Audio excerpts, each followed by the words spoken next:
people tearing each other's clothes off. But that doesn't happen in real life. Let's be realistic. When we know that's not going to happen, you go straight to the fridge. Not every partner is going to enjoy the same thing. So you have to relearn with every new person that you're with. We cannot, as women, as people in general, expect our partners to just figure it out. We have to give them some guidance.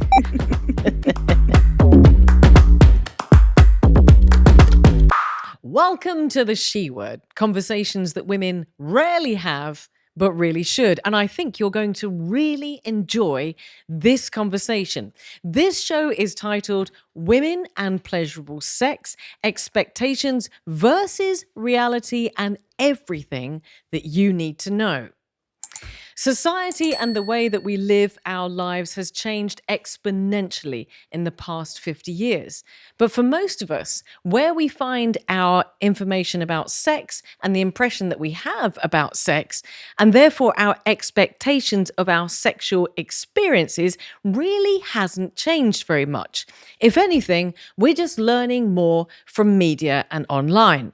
Recent studies show that young people often get knowledge of sex from their peers, or the internet, or pornography, often learning vulgar terms and skewed impressions of what sex and relationships look like. More frequently, parents find it difficult to teach about physical and psychological aspects of sex, perhaps because of their own sexual education.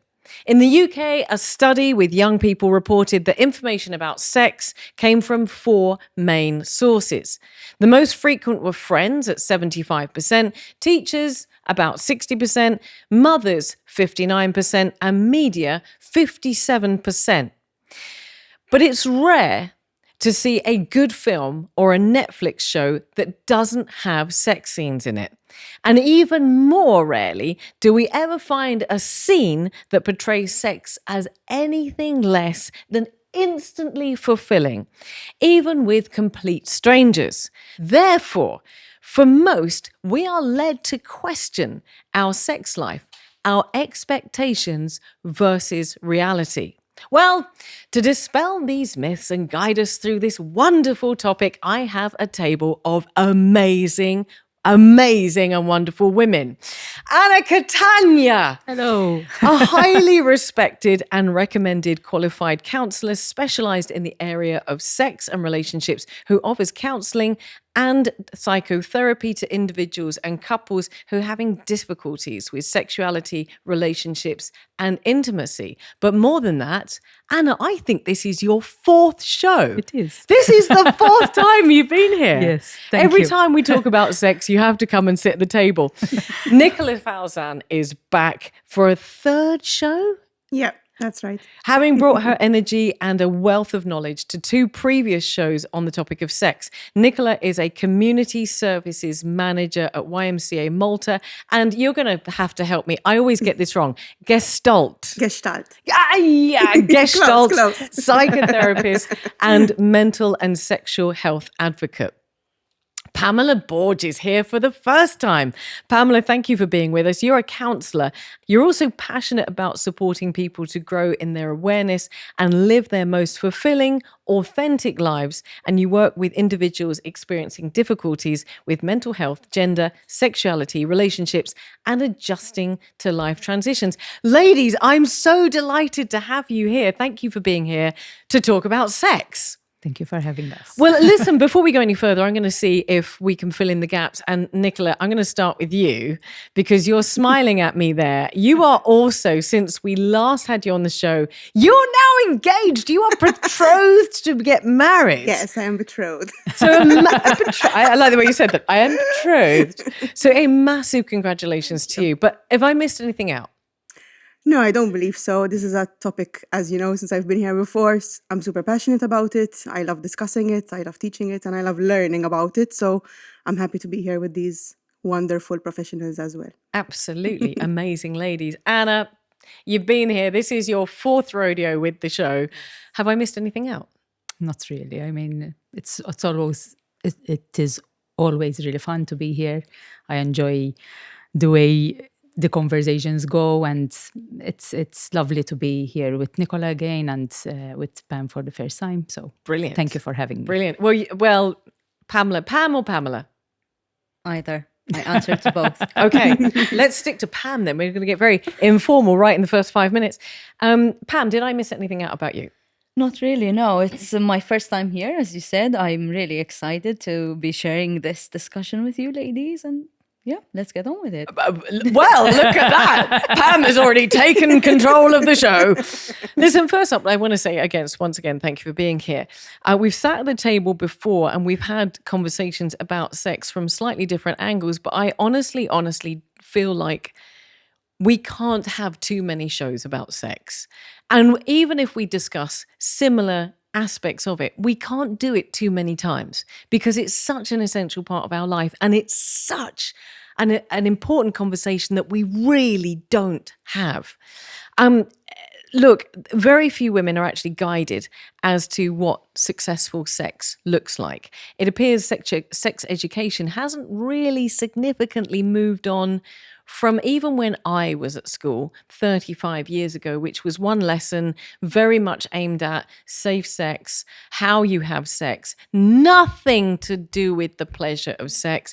And then I came home and my mum gave me a book, which really was, I've looked it up, it's still available and it really doesn't have anything to do with the pleasure of sex either.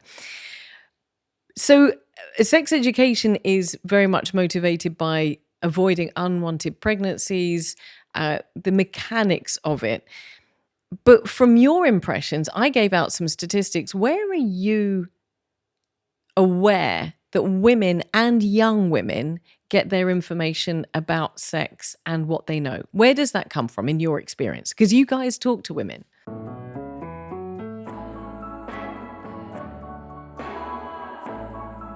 Take care and enhance your beauty. Browns, empowering wellness through a selection of high-quality makeup brands. Something about the way you bounce makes me want to keep you around my mind. My mind. Something about the way you sound shakes me up and makes me get down on my my.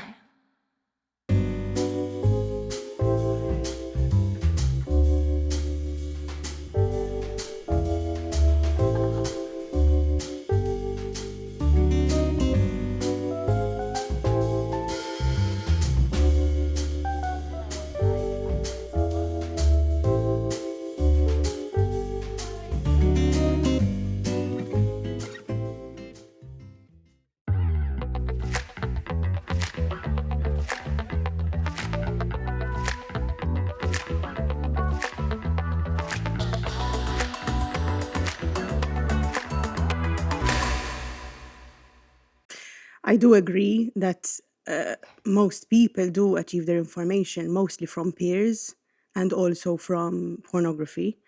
I think when it comes to women specifically, I think a lot of women don't talk about it still. People are talking about it more and more, and people are coming even more forward in therapy. But I think it's because of conversations like this and because of discussions like this where people are starting to understand that you can have questions and it's okay to have questions, not that you don't understand everything. So I still think that the majority of information, while sex education has improved, maybe not to where we need it to be, the pleasure aspect is still missing, definitely. And yes, maybe nowadays sex education is a bit better, but the people that are 25, 30, 40, that obviously aren't getting new sex education unless they look for it, maybe don't have that information. So that's why this is important. Yeah, for sure. It's a good point you said there, because of course I'm not, it's a long time since I had my education and things might have moved on, but I'm still...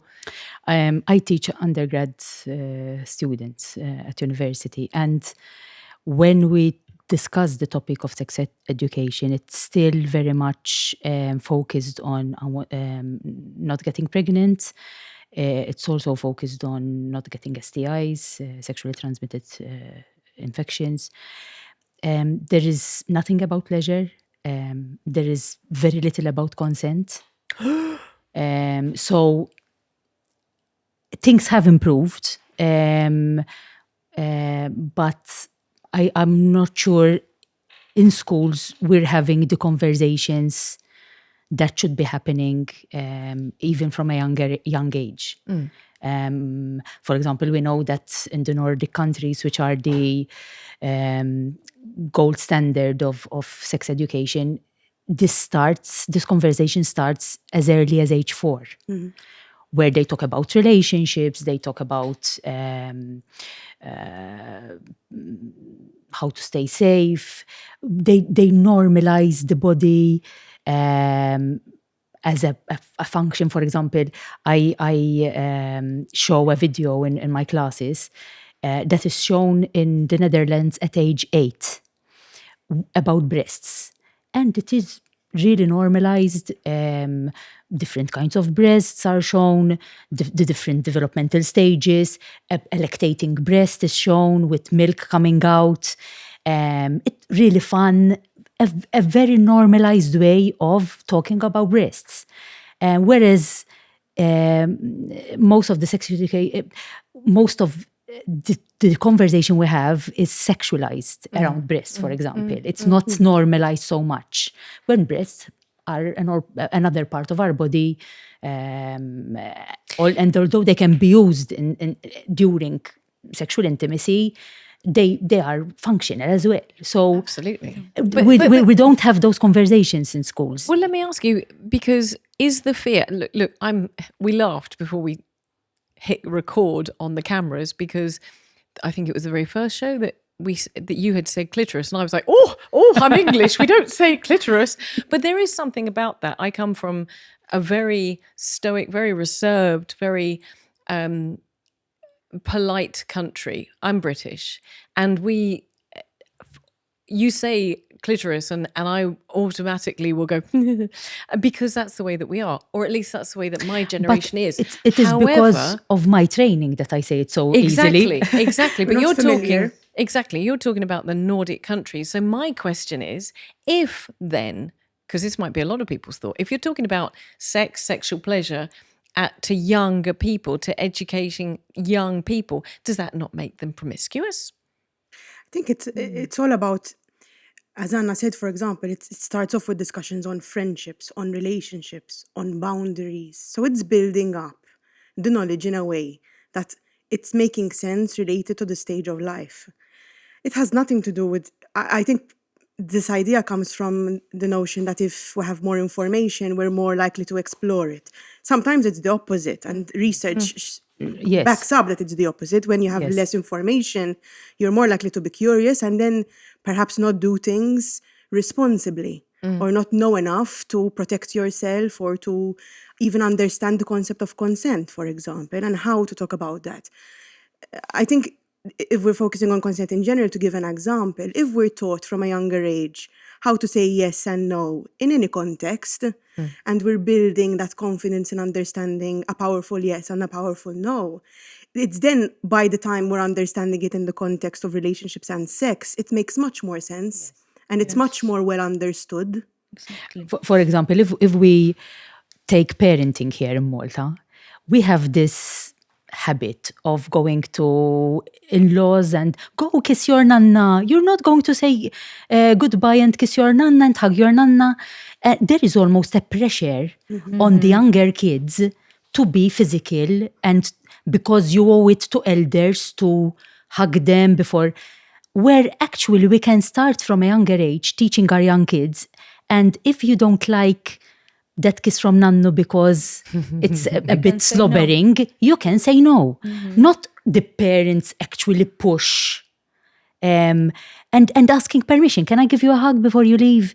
And as Nicola well said, if this is introduced from a very young age, this agency that you can hug whoever you want, you can receive hugs, you decide from whom to receive hugs. The fact that that's a grandparent does not make it obligatory to them.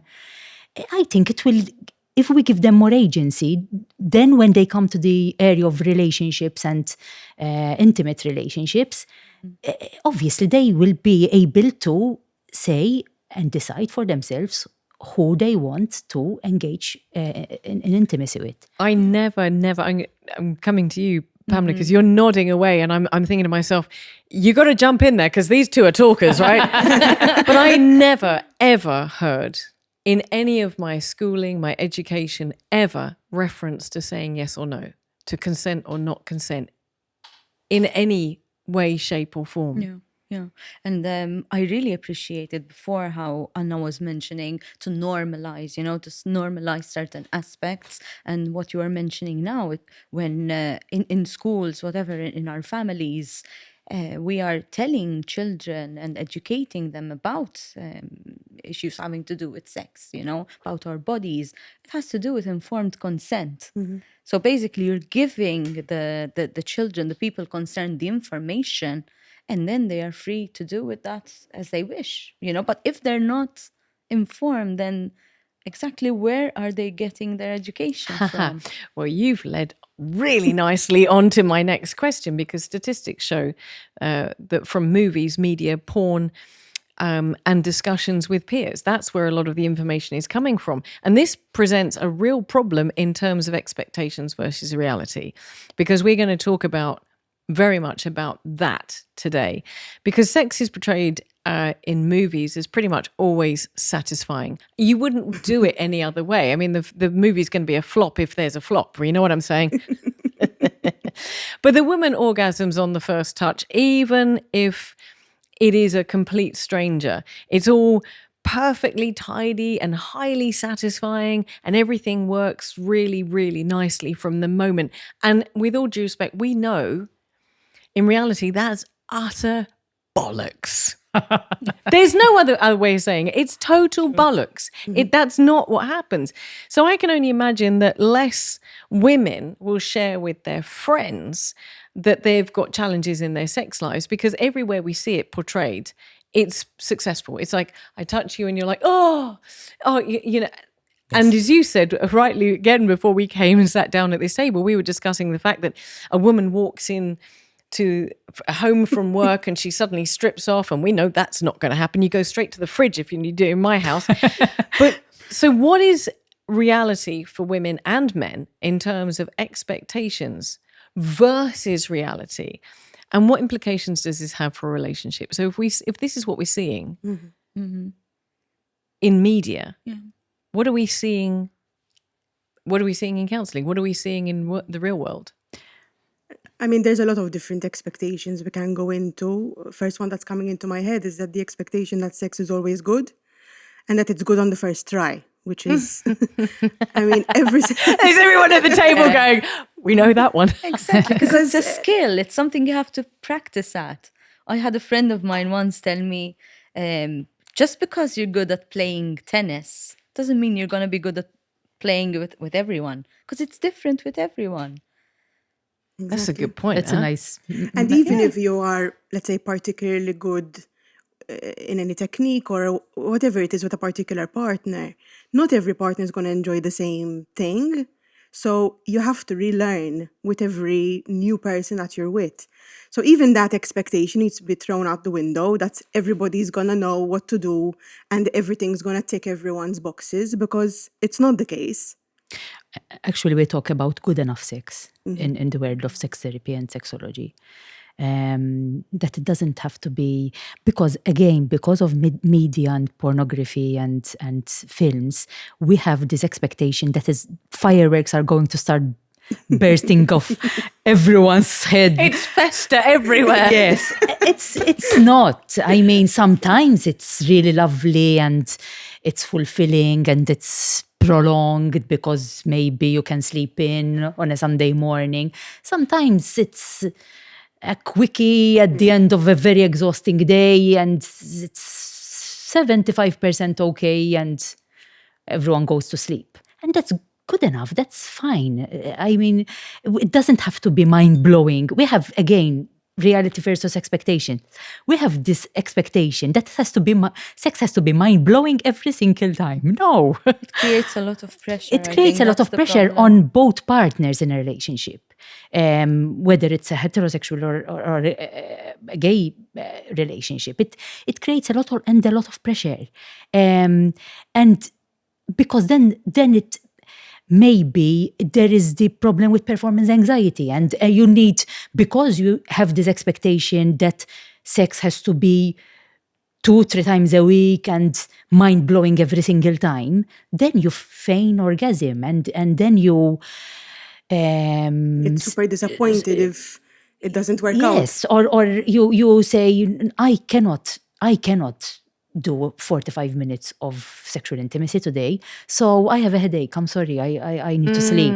Tomorrow I need to wake up at 5. So because of these expectations versus reality, we are creating a world where sex has to be mind-blowing every time, and that's not reality, especially in long-term relationships, especially also in not long-term relationship. If I'm meeting someone at a bar for the first time, I don't know what he likes, he doesn't know what I like, That's exactly what Pam was saying, is that you can't expect it, and you said it as well, Nick, you can't expect it to be perfect on the first time. Exactly. Because there's way too many variables, right? and you cannot just, sorry Nick, you cannot expect it to be perfect every time. Exactly. That was good. So Yeah. yes, so I mean, lowering the expectations to today, it was good. It was good enough, and we just went off to sleep. Okay. All right. So good enough. This is something that we're talking about. Good enough. Which leads me on to the question is, I guess, a couple of questions from that. First of all, how do you judge what is good enough? And second of all, if you're in a relationship and you haven't had that conversation about, okay, this is good enough, and you are expecting what media or in anything has fed us, whether it be pornography, whether it be Instagram, whatever, what is the impact on the relationship when it's not like that? Because I think this is really important. I think on the other side of the coin, it's also important to not accept bad sex. So what I mean to say is that expectations both ways are wrong, in that we shouldn't accept if we're not feeling good, if we're not feeling comfortable. And we should also not expect everything to be excellent and perfect at all times. Now, how do we do that? Communication is the most important thing, because whether we're enjoying it or not, unless we share that feedback to the other partner, to the other person, we're not going to get anywhere. So it's very important that we're assessing, even if it's good enough, if it's pleasurable, if I feel safe, if I feel good, if I feel okay in that context, that is good enough. But if something feels wrong, if I'm feeling any pain, if I'm not enjoying it, we shouldn't tolerate it because we have the idea that it doesn't need to be perfect at all times. I don't know if I'm explaining myself properly. So either way, it's about getting to a point where ideally you don't get to a point. Ideally you're communicating from the beginning. But if you're not, this is where we need to look at. And as relationships evolve, it's very important that we're able to discuss these things openly, because otherwise we may be stuck in a cycle where things don't improve or we're not comfortable and therefore not enjoying it, which if sex isn't enjoyable, that's definitely not good enough. I want to come back and just pick up on something that you both said, because Anna, I think it was you that just mentioned just a moment ago about faking it. And we're talking about this term good enough. And this kind of redefines sex completely. I remember when we sat at the table and I shared the statistics, which somehow are burnt into my brain, that 97% of heterosexual men are going to orgasm during sex, only 62% of women. So there's a good chance that as a woman, we might not orgasm during sex. Does that mean it's not good?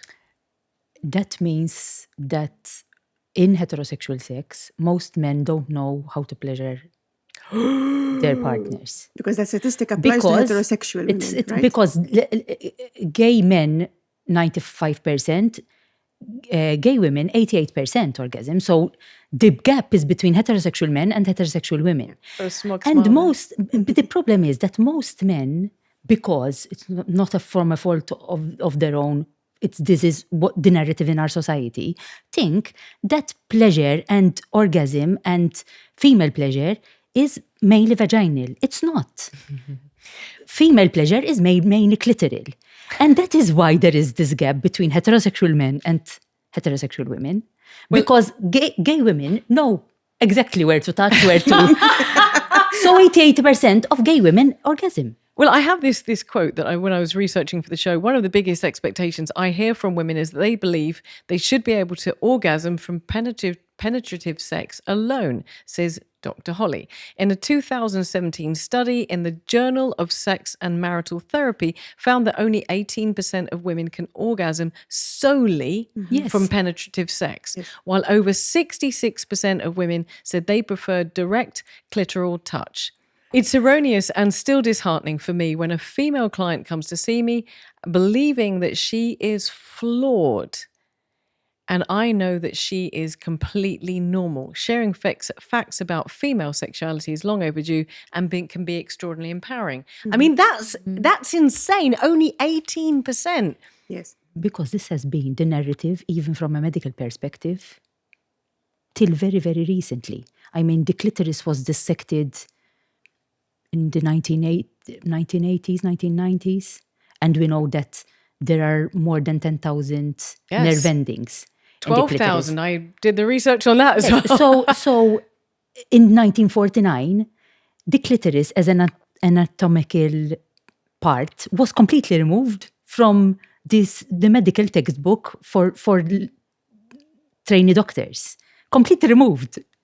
So this has been, this isn't just, this has been long coming that very recently we've been talking about female sexual pleasure, where it is, where does it come from, that's very, very recently. These last 30, 40 years.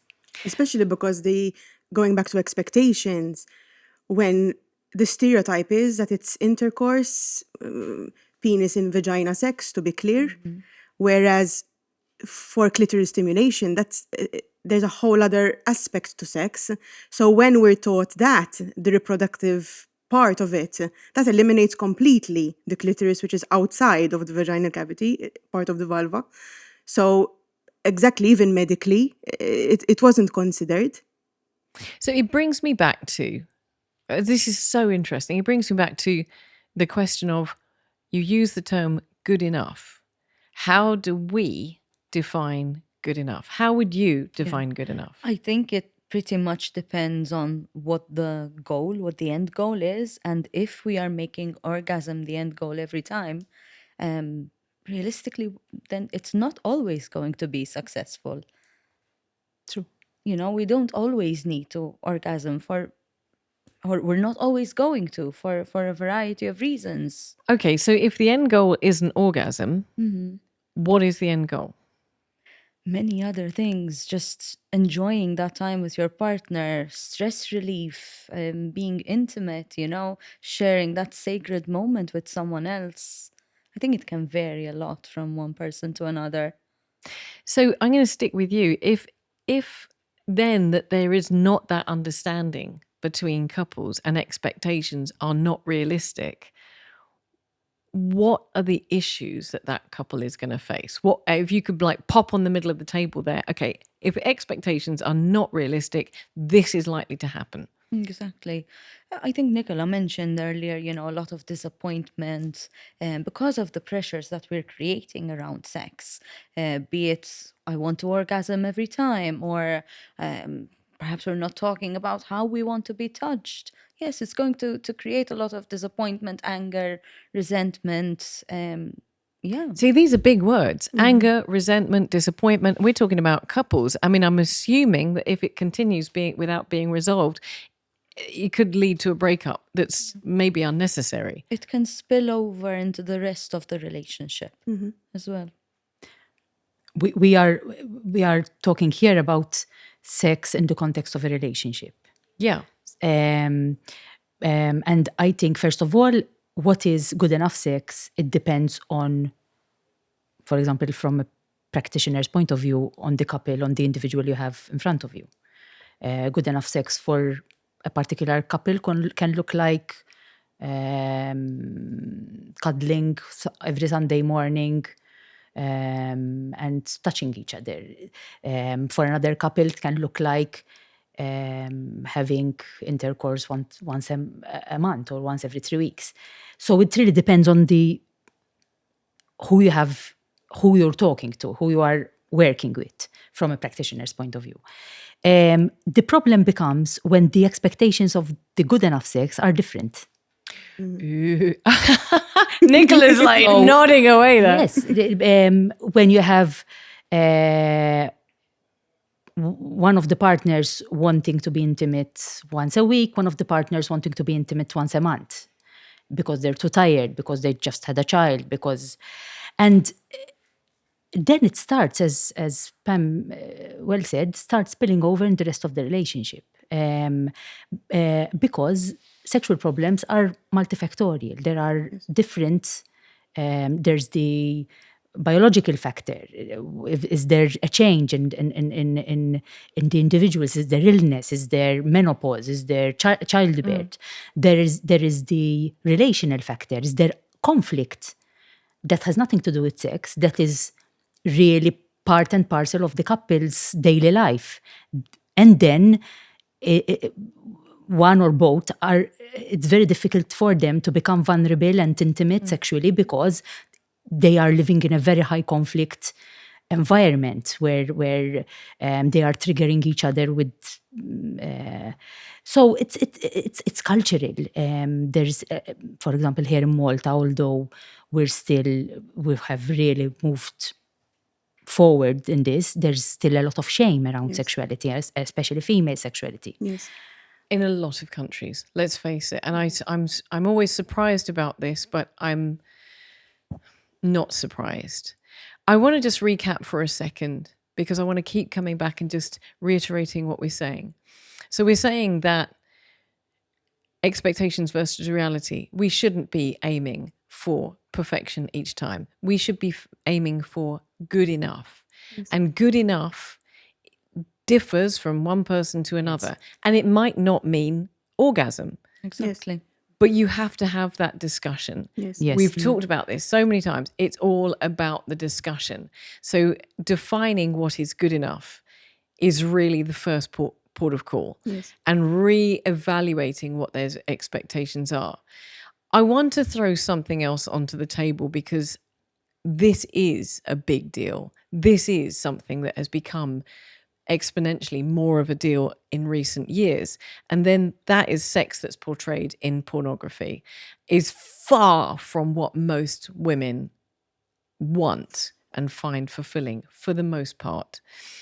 And I was reading about this, and whilst it may have a role in some relationships, we've talked about this before, there's also another element. One therapist that I read about quoted, "I've had several young women tell me about the vile and violent things boyfriends, husbands, partners have requested or demanded of them," because more and more we're seeing that young people, men and women of all ages, are turning to pornography for whatever reason. And I was thinking about it because I was thinking about this conflict, the unresolved, where people are getting their sexual fulfillment from. And that, we can't deny it, that still plays a role in, and it's very, very accessible. So let's put pornography on the table as well. Where does porn come into that? Because what is the reality of porn and the experience of a woman's sex life? How should we frame it? I think the first thing that comes to mind for me is even the expectation in terms of body image, self-esteem. One thing I like to remind younger students when I'm working with schools, etc., is that when we're looking at pornography, we're looking at a doctored, scripted experience. It doesn't mean that parts of it aren't realistic, but they are models, they are actors, it's scripted. Of course, there are different kinds of pornography as well, but it's important to remind ourselves, even in terms of body, because a lot of people come forward with expectations and worries about being naked with a partner. And, this is a part of the experiences and issues that clients present with, especially with regards to shame. So that's one thing that came to mind, the expectation, even just visually, let's say. but also in the kind of sex that you can have. That it's we've already looked at that it's always going to be, something out of this world, or that it's always going to start off in a funny way, or these expectations can be because of pornography. But I think something that is developing, especially you mentioned in the Nordic countries and with the younger audiences, and I think it's really important, is porn literacy. And I think in the development of sex education that needs to happen here and in other countries, this needs to be very much put at the forefront. I mentioned this in my bachelor's thesis 8 years ago. And it's been 8 years since, and the things you've mentioned statistically are pretty much the same. So I think it's even more important now in this digitized world where even more and more things are happening online, things are expanding, and even in the world of sex work, etc. So it's very important that we become porn literate in understanding that what we're seeing isn't necessarily what we have to expect. And that ties in with what you said in terms of the expectations of the kind of sex, if we're looking at rough sex or, let's say, violence, etc. Now, I want to be very careful in saying that it's not necessarily that if we're viewing porn, we're going to expect this kind of maybe more rough sex. Some people like that, and that's totally fine. But they're usually, if we are predisposed to maybe a misogynistic perspective, that's where this comes in, and that's why this conversation needs to happen, because there could be these risks for people that are more susceptible to certain ideologies, for example, but it's not always the case. So I like to err on the side of caution in, looking at both sides of the coin. Natru offers a wide range of 100% plant-based drinks produced from the highest quality water from Monsieur Natural Park and the tastiest whole grain fruits and nuts. All our drinks hold a clean label as they're produced with minimum ingredients, avoiding additives and with no added sugars. Natru, eating better to create a better world. Dercos, recommended by dermatologists. Anti-hair loss protocol. A concentration of aminexil in a scalp treatment to reduce hair loss by 29%. And in a stimulating shampoo to boost volume by 48%. A potent synergy for hair 3 times stronger. Anti-hair loss protocol. By Dercos, the dermatological scalp and hair expert.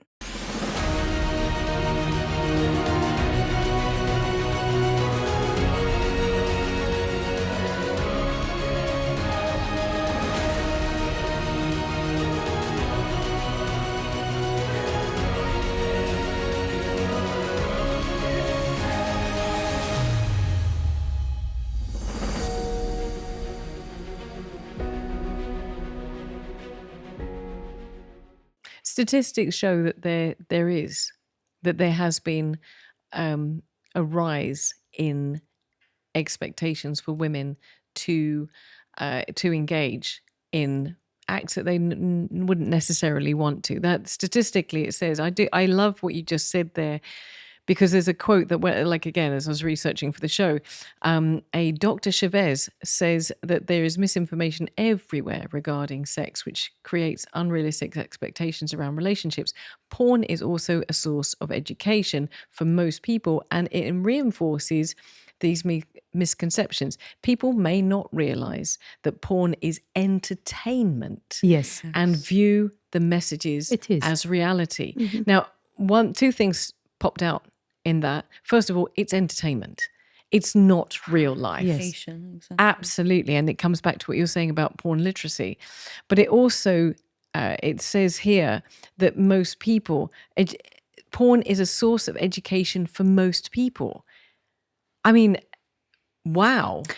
We are also seeing a flow of what we call ethical pornography. Mm-hmm. So, and more erotica rather than hardcore porn, and that is usually more appealing to women. I get clients saying, I want to watch porn, but I want to know that who is involved in porn is being paid well. There's no form of abuse or exploitation. So usually these ethical porn sites you pay for, and usually they are more female oriented. They are directed by women. The storyline is different. They do not. Most of them do not try to propagate the stereotypical secretary on a photocopier waiting with her feet apart. It's always a secretary, Yes. isn't So it? and there's consent involved, because that is another problem in mainstream pornography. There is no consent. Someone touches your bum and you smile at him and open your legs. The conversation isn't there. There is no consent. So we are moving towards more ethical pornography, and clients actually ask for us to suggest ethical porn sites where they feel they can watch pornography as a form of entertainment. Again, it's not portraying reality, but there is no exploitation, and it is more female Focused. focused. Maybe. I love this. I think that I've not heard of this ethical porn before. And I think it's just incredible and so needed. I mean, wow, empowerment for women and amazing. I'm so thrilled to hear that. But we have to be realistic.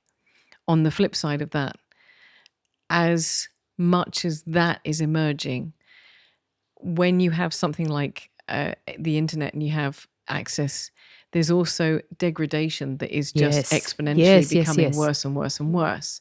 It's really worrying, I find. I think the minute that you reduce the person in front of you, anything other than a human being, that's really worrying. It takes away the humanity of the person. So you always have to remember, you're dealing with a whole other person with their own opinions, values, likes, dislikes, desires, fears, anything. I think if we keep in mind that pornography is a form of entertainment, these boundaries are kept. That is fantasy. I mean, I get clients telling me I like pornography where there's rape involved. It doesn't mean I want to be raped. Of course not.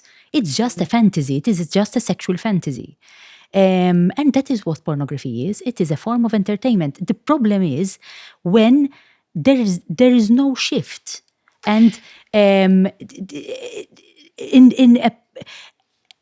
a person's head, there is no. That's reality. That's how. Especially when we have younger and younger individuals, we have 10 and 11-year-olds seeing very hardcore pornography, and the brain is still. The neurological pathways are still forming. So I also will make a difference around who is seeing the pornography, their age, their maturity, because if a 30-year-old is seeing pornography and an 11-year-old is seeing the same pornography, it's completely different. Absolutely, because we talked about more normalizing before.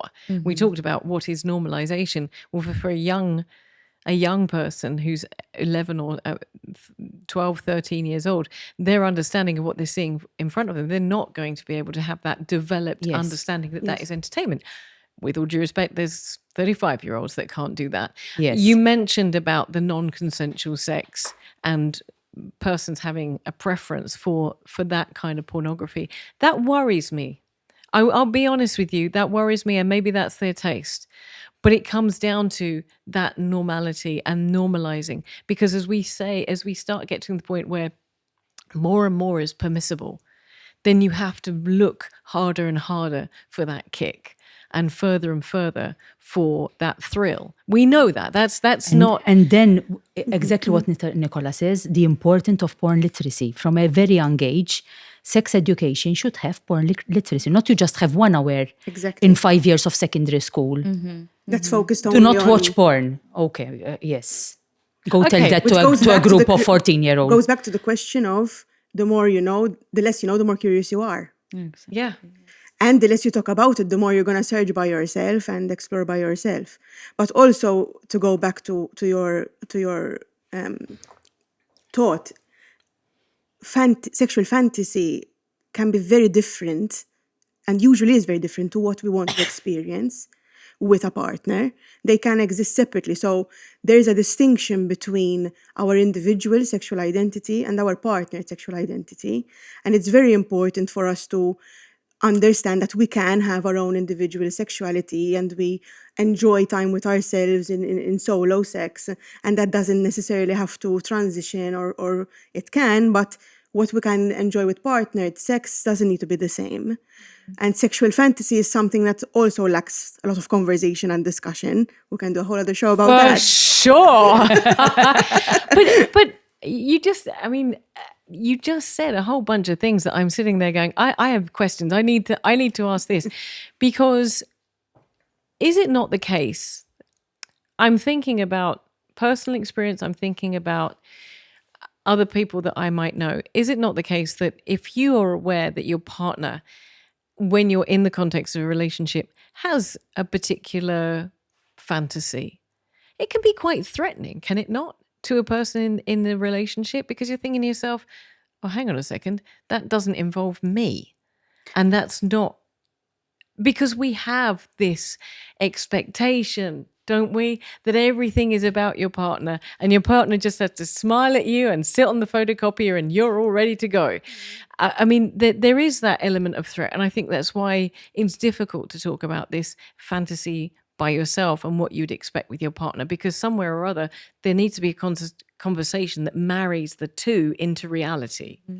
I can compare it to the love languages. Are you familiar with the love languages? Where we have, I've forgotten there them. are 5 different languages that we have in how we give and receive love. To give an example, the way I receive love may be through quality time, whereas my partner receives love through physical touch.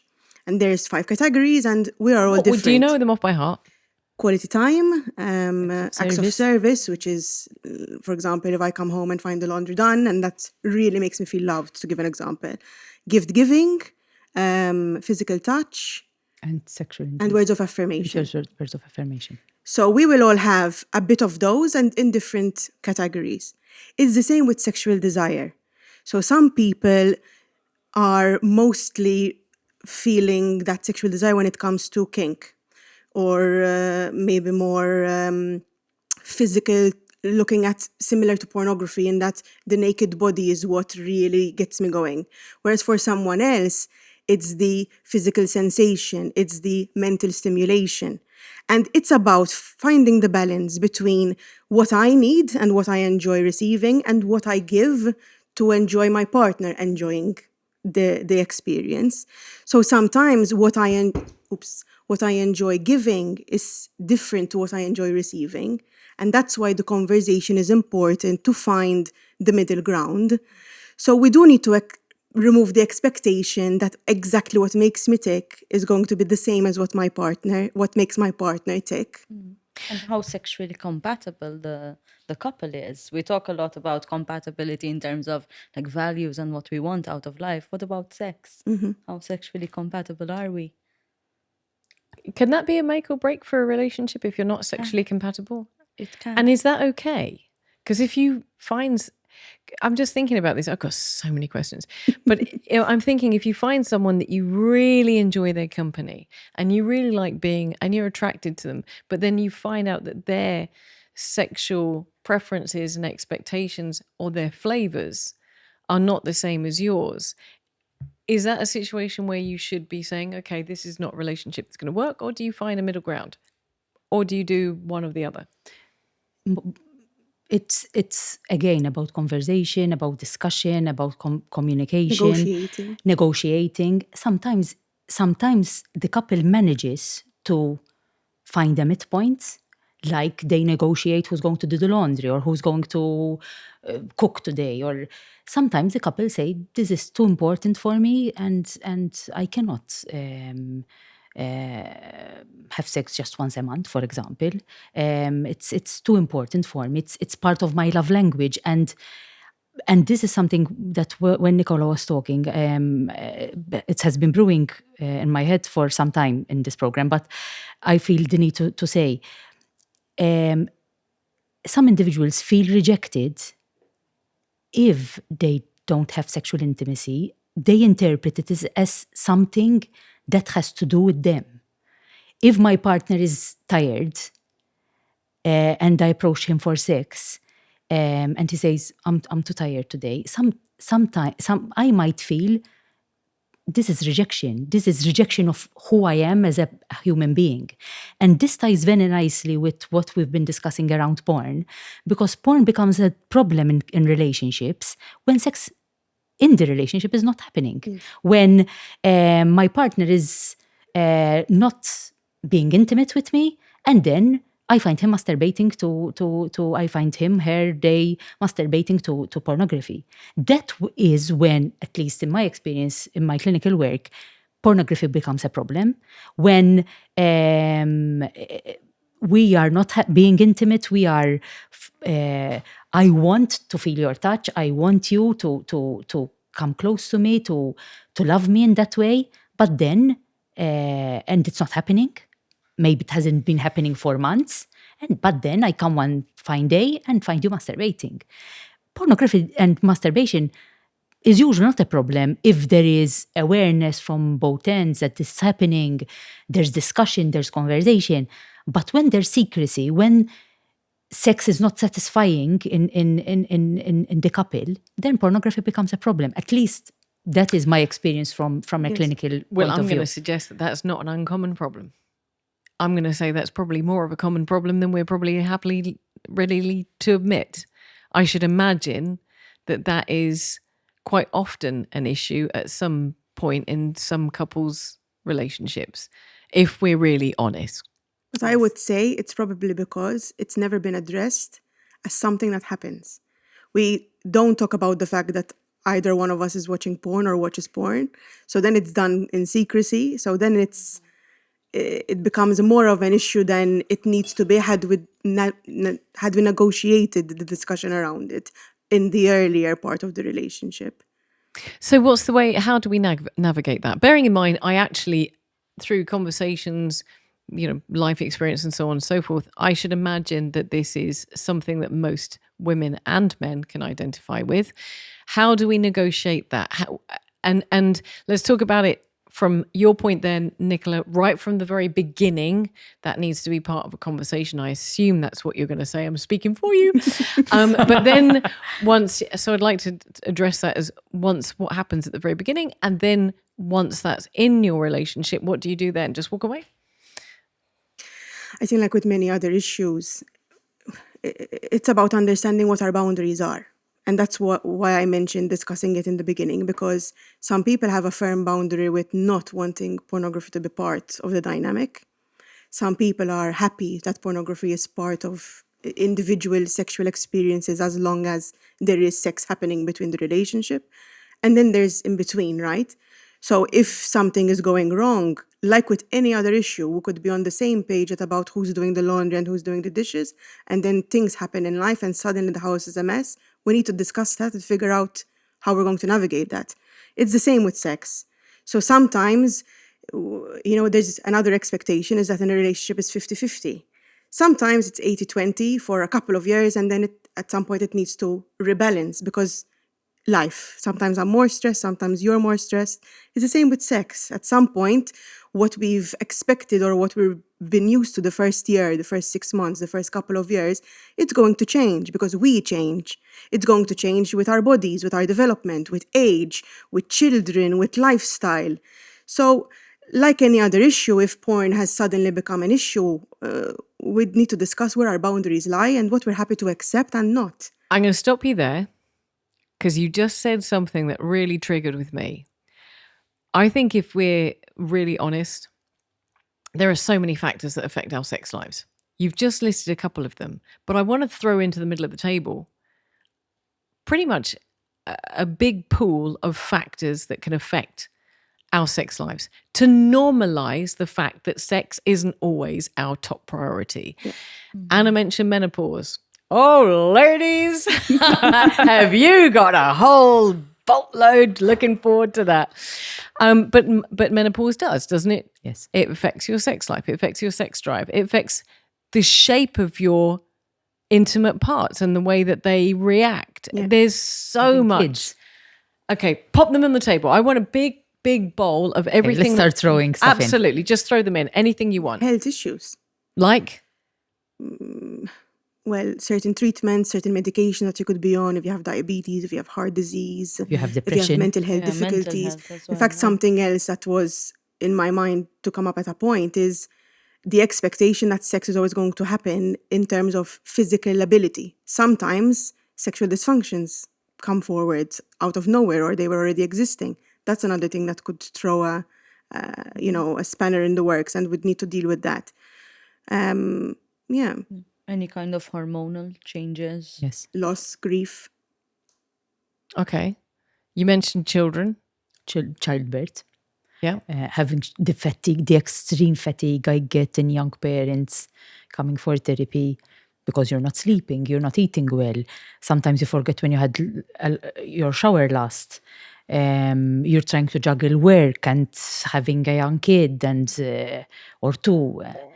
That changes the whole dynamics of then when you're brew a cup of tea at 8:30 at night and the kid is asleep, you sit down on the sofa and sleep. Because you're exhausted. You woke up 4 times during the night. That's a huge game changer for individuals becoming a parent. You also mentioned stress. Stress is a big our one. lives are now so incredibly more, I'm not going to say stressful, but there's more constant stress. Less alone guilt, grief or anything like that. But it could be changing your job, could be, I mean, you tell me, I'm not, you're the ones. Changing your house. Yes. Moving house. Trudy. Twice. Yes, twice, and country. So these are huge lists. I mean, in the stress index, I think it's called. Yes. changing house, having a kid, losing a loved one. These are normal part of our lives, and they are 100%. Each one. And each one these of them. can all impact Our desire, it can impact how frequently you're up for having sex. And this is where the negotiation comes in, because one thing that we maybe help our clients navigate is maybe changing the time that you're expecting to have sex. Have sex in the morning, first thing when you're fresh, instead of expecting it to happen at night. It's true. Scheduling sex. Not expecting, that's what I was going to say, sex to be spontaneous, because we're used to seeing films and people tearing each other's clothes off. But that doesn't happen in real life. Let's be realistic. I love you. I mean, and I've read a quote recently by the Australian Society of Sexologists, which was brilliant, because actually, most couples tell me, but sex was so spontaneous in the first 1-2 years of our relationship. Of course, it wasn't. Honeymoon period. Of course, not even. I mean, apart of the fact that physically, biologically, you are geared because there's what we call the Coolidge effect. The Coolidge effect. It's having a new partner increases desire, and yes, it's true. But apart from that, it wasn't spontaneous at all. You prepared for hours to meet. Come on, where is the spontaneity? That it's true. Then it dawned on me, I've never seen it in this way. Of course it wasn't spontaneous the first 6 months in the year. So true. You went to wax and to Of course it wasn't proper. I've never thought of it either. It was a realization I made very recently. Of course it wasn't spontaneous the first couple of months. You dolled yourself up and You went on a date and you knew that your male partner went to the barber every time before some new lingerie. before he met you. You went to Before you learned each other's quirks and it's before you had the dog waking you up at 2:00 in the morning because it's still a puppy and I thought you were going to say something completely different. no, but it wasn't. My point is, it wasn't spontaneous the first 6 to 8 months to a year. If we really think about it, it was quite planned or at least taught to. or prepared for. Yeah. You know, so I love that. That is super it was reassuring, isn't it was a realization. I love that. I absolutely love that. Look, I want to, there's a couple of topics that I want to really put some practical application too. And I love you ladies being at this table because I keep asking this question over and over and over again, but I don't think we can hear the answers to this enough. Expectations versus reality. We've talked about the fact that you need to find that place that you're both comfortable. You need to find the good enough. You need to negotiate. If somebody likes chocolate chip ice cream and someone likes vanilla, are you going to put it in the same scoop? Are you going to, mix up and put a flake vanilla on has the top? connotations. Yeah, I know. Pun intended. Pun Thank intended. you. Yes, Pam. Absolutely. Stick the flake in there.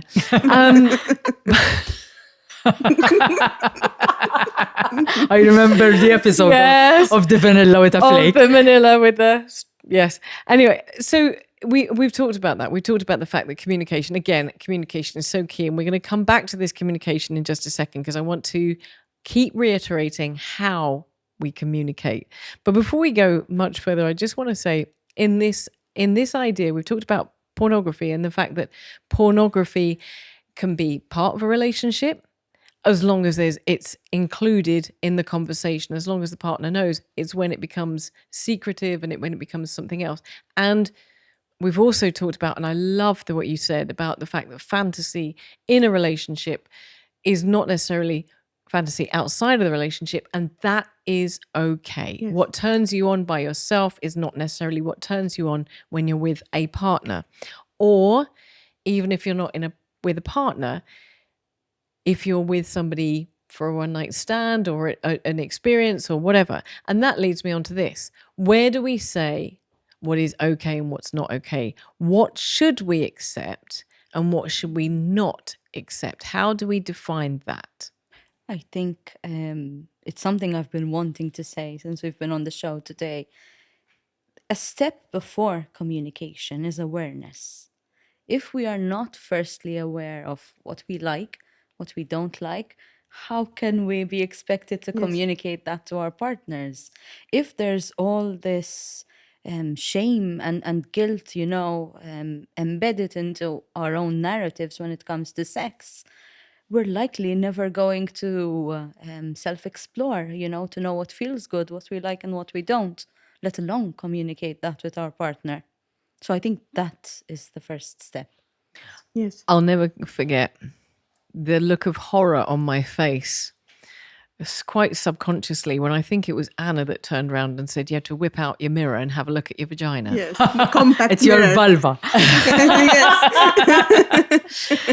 But it's true. We is. have to know ourselves. Yes. I think this is a super, super good point. Okay, so we're going to put that into the table of everything that we're taking away. That's the first point. You need to know what you find satisfying.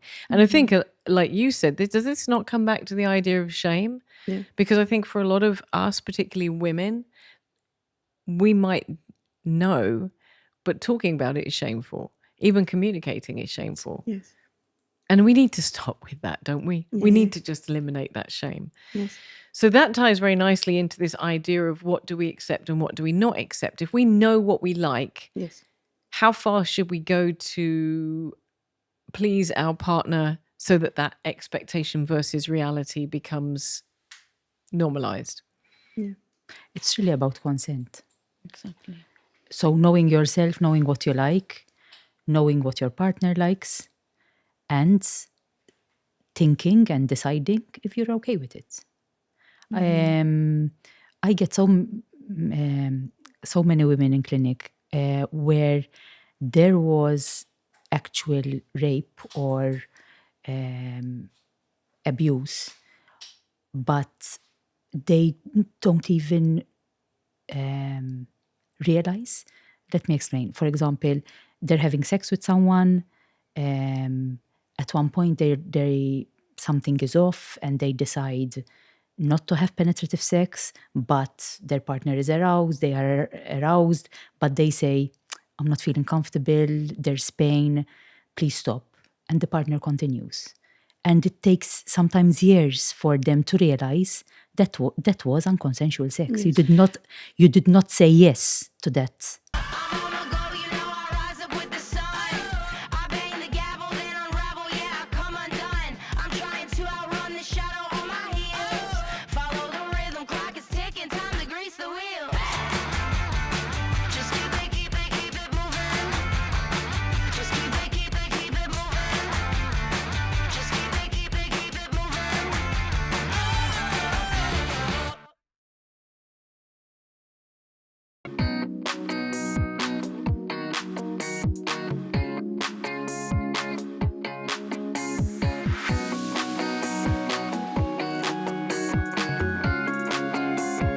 Whether for a moment of disconnection, a complete body-mind reset, or a bonding time together, book online stress-free at myoka.com. Complimentary spa facilities on every visit. And when asked, 87% of women said that they've had sex when they really didn't want to. Yes.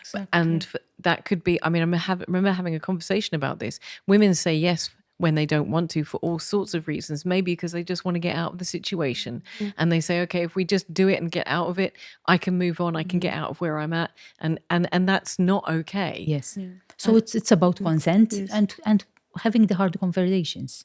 I was thinking about consent, and I know it can exist in like a variety of ways. There's something, I don't know if you ladies know, perhaps, of the wheel of consent. Yes. For us that don't know, tell me about the wheel of consent. That's the thing. That's why I turned to them, because I can't remember the. I know there was something like, about saying yes enthusiastically, not just going along with it. Yes, 'cause that's another factor. Wasn't it you, Nicola, that Yes. talked about give me the wheel of consent? So the wheel of consent includes what I mentioned earlier, in that there are aspects that we're willing to give but maybe not receive. And there are aspects that we're willing to give and receive but not give, etc. So that's part of the wheel. And also in that consent needs to be ongoing, it needs to be voluntary, it needs to be affirmative, it needs to be sober, which is something that is very important. And it needs to be honest. And that's why, going back to Pamela and the awareness, we also have to be honest with ourselves and understanding this wasn't okay, or this didn't make me feel good, and I need to understand why.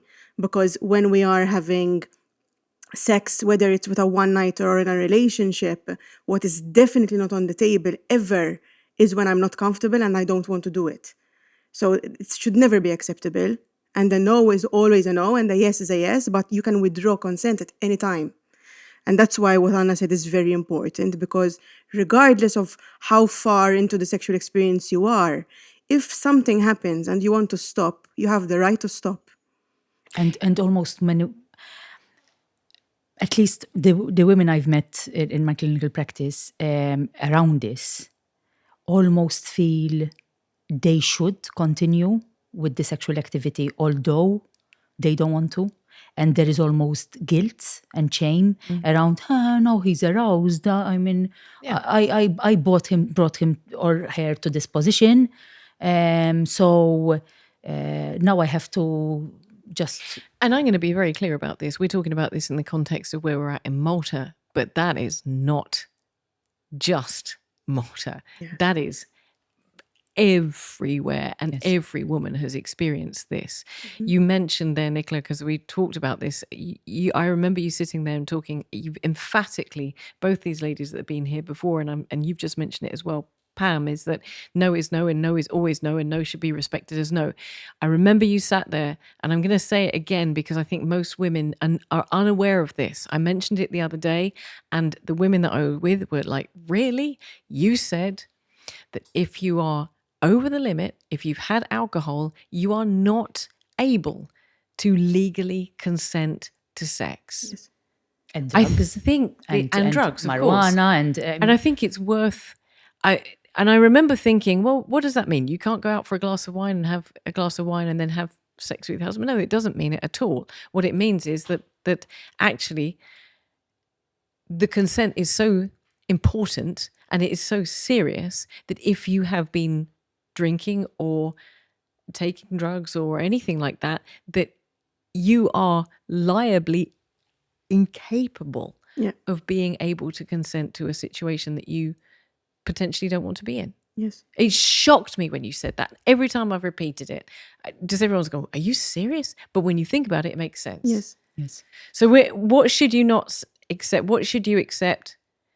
Anything that you want to. What you should not accept is anything you don't. Anything that is painful. Yes. If there is pain if it's not chosen pain around kink and BDSM, but I'm talking about pain that you don't want. So if there is penetrative sex and it's painful, there's dyspareunia, which is painful sexual intercourse, there is any form of pain, usually the first thing we do as a sex therapist is advise penetrative sex to stop. So pain is not okay. Anything you don't consent to is not okay. And again, conversation, having the hard conversations. I'm so glad you said that, because as you mentioned that, I was thinking about this whole idea about communication. And I read this phenomenal quote that I want to share with you. The sex and relationship guru, that this is from Dr. Chavez, encourages everyone to take the reins of their own sexual experience and start talking. A partner cannot give you an orgasm. Wow. A partner cannot give you an orgasm, she explains. You are responsible for showing a partner how they can contribute to an environment where an orgasm can happen. Yes. Is that dropped with me? I was just like, hang on a second. A partner cannot give you an orgasm. It's something you Taking like you said. responsibility for your own sexual pleasure. It has to be mutually responsible. Yes. We cannot, as women, as people in general, expect our partners to just figure it out. We have to give them some guidance. Even time is, Arrows, flags. Arrows. even the expectation Touch of here. time. We take different time to get there. I mean, for men, it's usually much shorter than for women. So even navigating that, but regardless of the relationship, whether you're two men, everybody's going to be different anyway. But even that expectation. And these are all things that aren't addressed in pornography. And that's why we need, again, to look at it as entertainment, because we don't see the conversation around consent. We don't see the use of condoms. We don't see, or sometimes, but usually there isn't lubrication and understanding that maybe I've gotten a bit dry, I need some lubrication. These things aren't featured in porn as part of the conversation that needs to happen. So we all will need different things at different time, and that's the expectation that needs to change. Or we create an expectation that there should be a conversation. Maybe that's how we reframe it. The expectation should be that we talk about these things. When you were saying that, you would talk about entertainment. That's really blown me away having that conversation today, because as you were saying that, I was thinking about Mission Impossible. I was thinking to myself, Mission Impossible is entertainment. We love watching, what's his name? Jumping off, what is his name? Tom Cruise, jumping off cliffs on motorbikes and falling to the ground. But we enjoy watching it, but we wouldn't necessarily want to do that. Exactly. Yes. Some of us might, but that's not something we want to do. So I'm going to come back and I'm going to ask a question that I've asked before on this show. And that is communication. How do we do it? How do we have that? I know, because I know that you've given some really good advice on this, Anna. Pam, how do we as partners, as new partners, or maybe it's just somebody that you think you might want to enjoy sex with, how do we have that conversation? How do we start the communication? Because it's not easy. It's not easy, exactly. And if there's a lot of shame and anxiety just thinking about the topic, because it's so taboo and it's so stigmatized, it's going to make the conversation much more difficult. But maybe finding the appropriate time, planning what do you want to address during the conversation, doing anything that can help to make it easier, perhaps, so choosing the right time, the right place, atmosphere, ambience, whatever, and maybe even preparing your partner, hey, I want to discuss this, perhaps can we choose the right time and place to do that? Yes. And really I think you just have to take the plunge at some point. It's not easy, it's never easy, but you might learn a thing or two. You're probably going to anyway. I think that is exactly what Anna said before. You're reiterating that, and you said it so beautifully, finding the right time, finding the right place, and taking the plunge. I mean, committing to it and saying, I'm going to do it.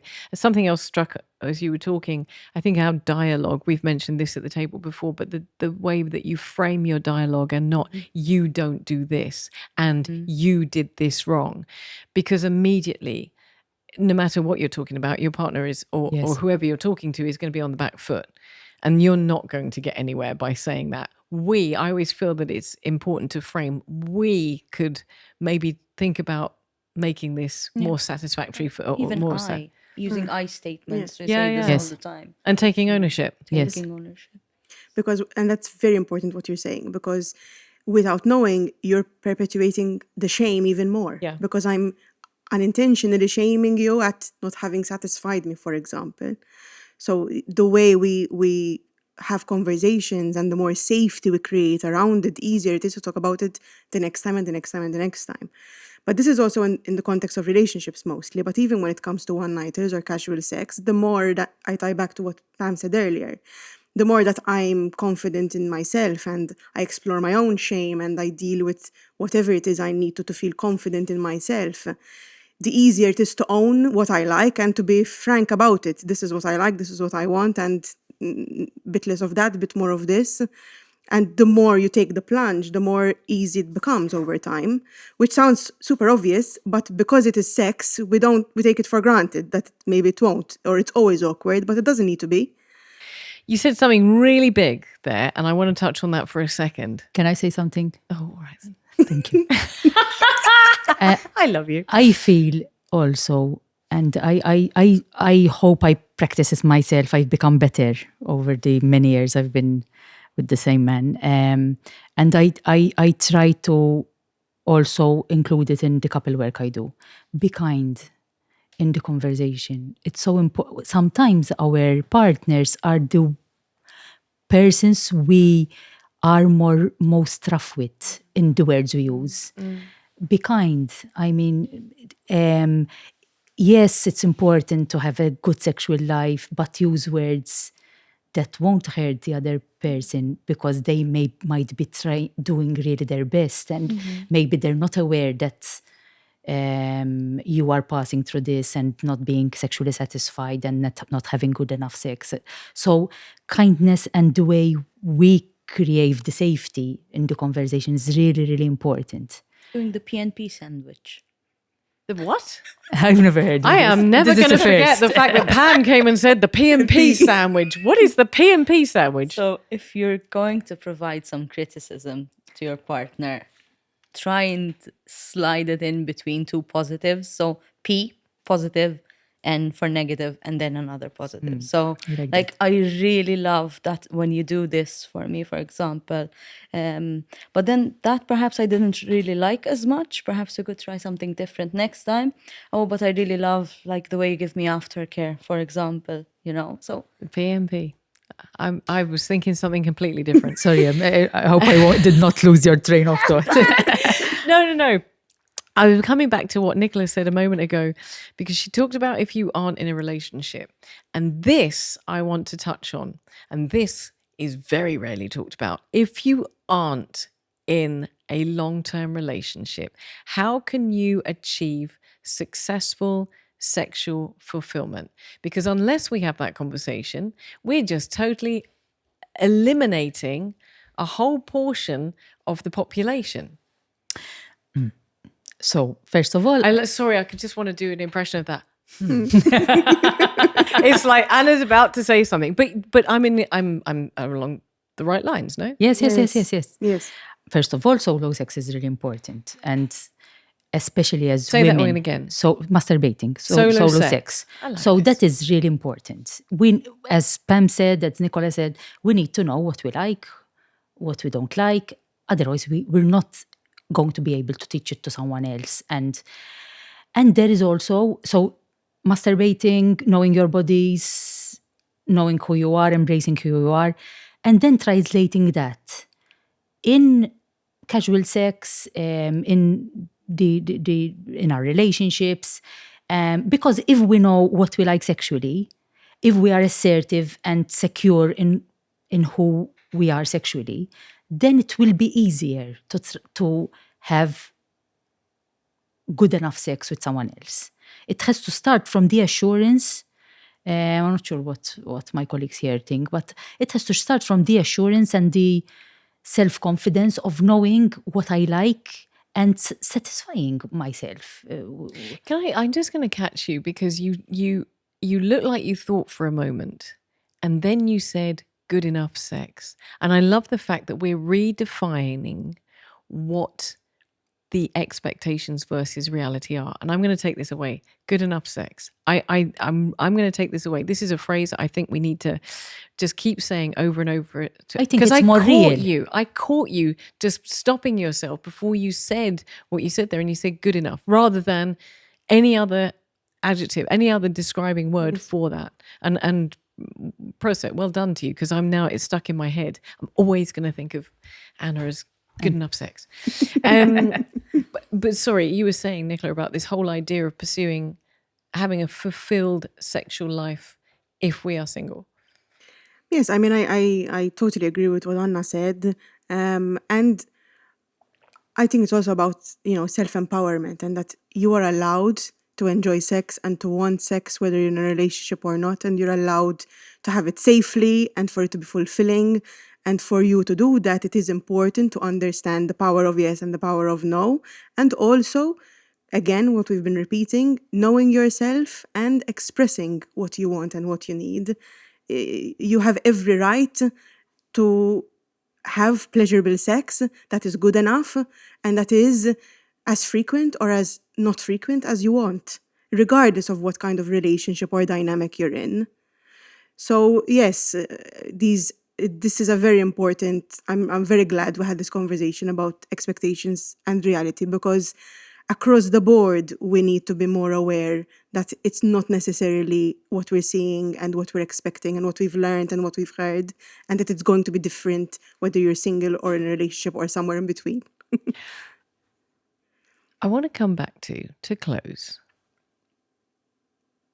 on the back of what you just said there, and coming right back to something that Pamela said right at the very beginning. Because we're talking about us, but we identify that the education is incredibly important.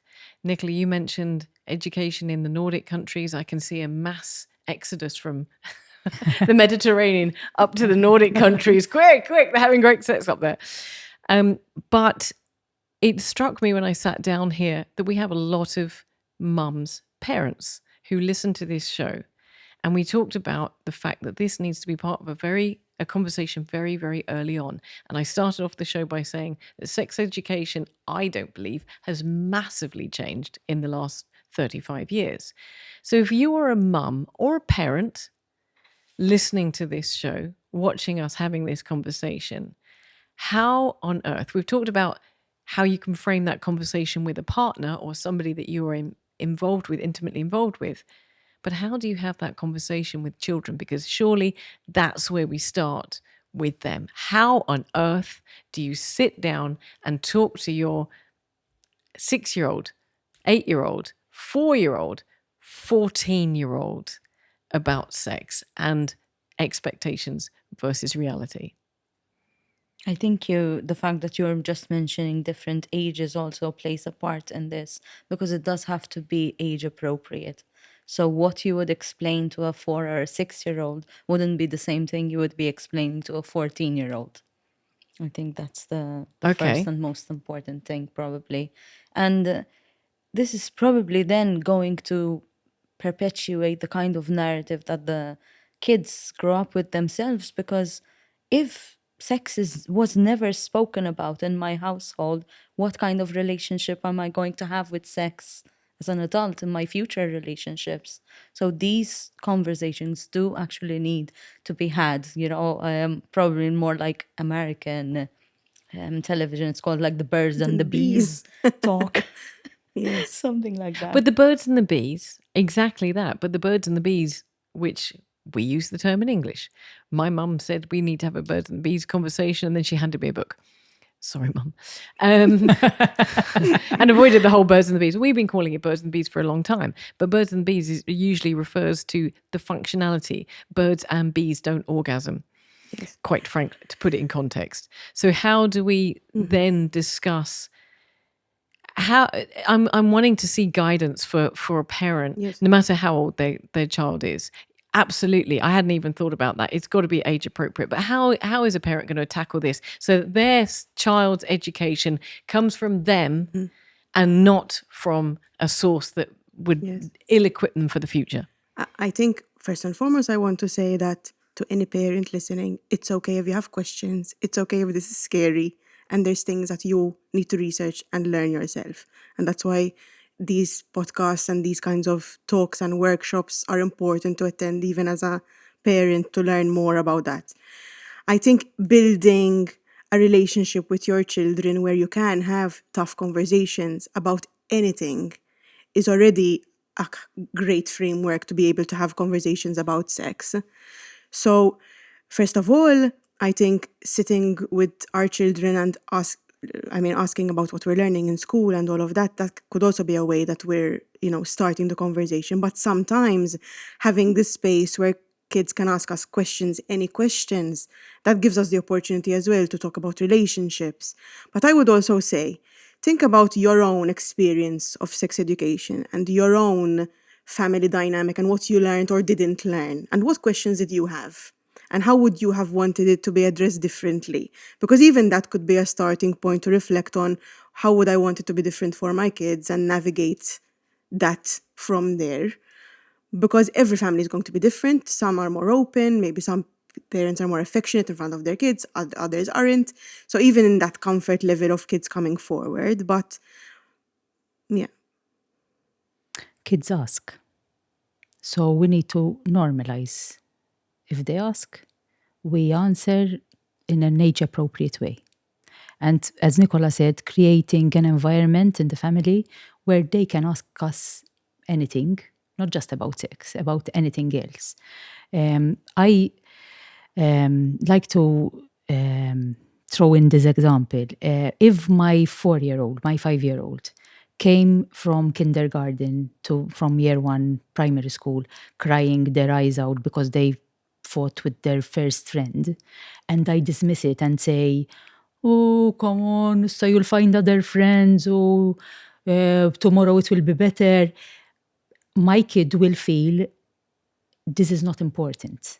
So then when they are 10, 11, 12, and they see pornography for the first time and can't explain because cognitively they're not in a place to understand what is happening, they're not going to come to me with that bigger problem because I shamed them when they were, I invalidated their concern when they were 5 and 6, and for them losing a friend was the biggest problem in the world. So having this atmosphere where we let our kids ask us anything, and when we do not know, we admit it and say, I need to do some research about this, I need to go on a parent course about sex education because I can't help you in this, or we need to talk to your guidance teacher at school or to your PSCD teacher.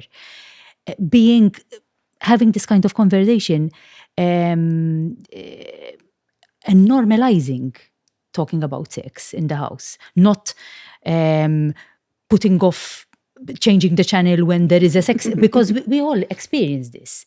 Of there course. is a hot scene. Absolutely, quick. And Get the remote control let's out. remove the so normalizing and not shaming them for their choices, for their questions, because kids question, especially teenage kids, are in a questioning phase about their sexuality, about their sexual orientation.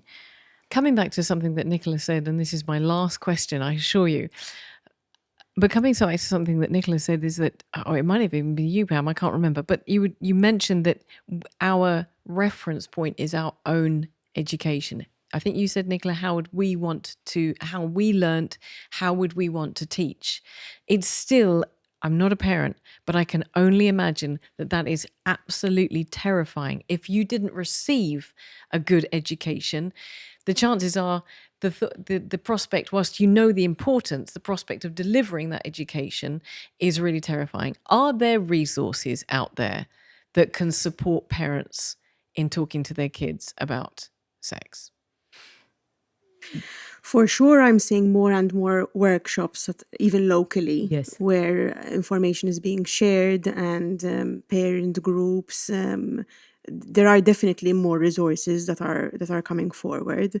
But I think, there's plenty of websites that are reputable, where we can find information about sex education, even in Malta, sexual health related questions, etc. But we can also always ask. Anna mentioned guidance teachers, medical professionals. Taking a daughter to a first gynecological appointment to address any questions related to medical. Even this, having the conversation around medical appointments and how early to go. They're all things that we need to think about as parents and navigating that, as awkward as it is. But that's why I mentioned that it's okay that it feels awkward or jarring or, a bit anxious. And that's where we need to challenge our own shame and be kind with ourselves in that we are allowed to have these unanswered questions that we can ask help to answer. Okay.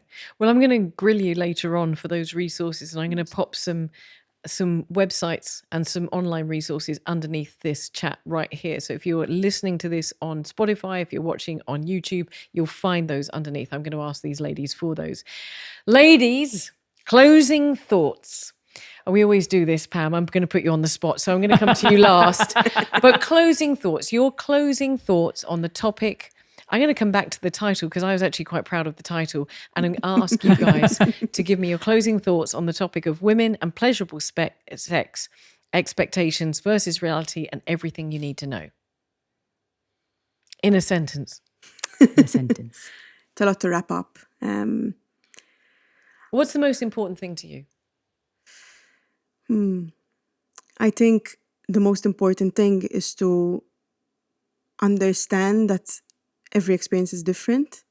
And the more you know yourself and the more confident you become in your own sexuality, the easier it is to navigate these challenges, be they dysfunctions, be they relationship issues, be they queries about anything to do with sex. So I would say do your research, ask questions, seek help when there's any issues that need to be dealt with. And it's okay that sometimes things come up and challenge us when it comes to this topic. Brilliant. Brilliant. I would say do not be afraid to be vulnerable, because this is a topic where we need to be vulnerable. That's why it's called intimacy. And manage expectations, have the hard conversations, and good enough sex is good enough. Good enough. Good enough. Good enough. I'm taking that with me. Pam, you have the last word on this show.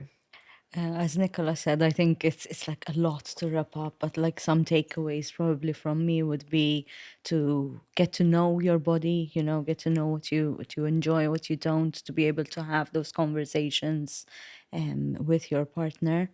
I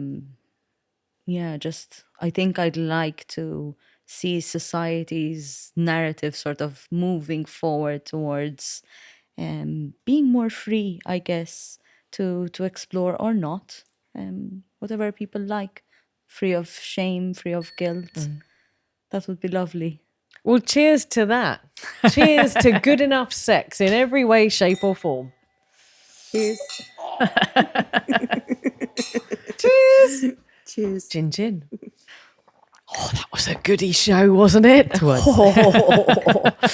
Oh, I like getting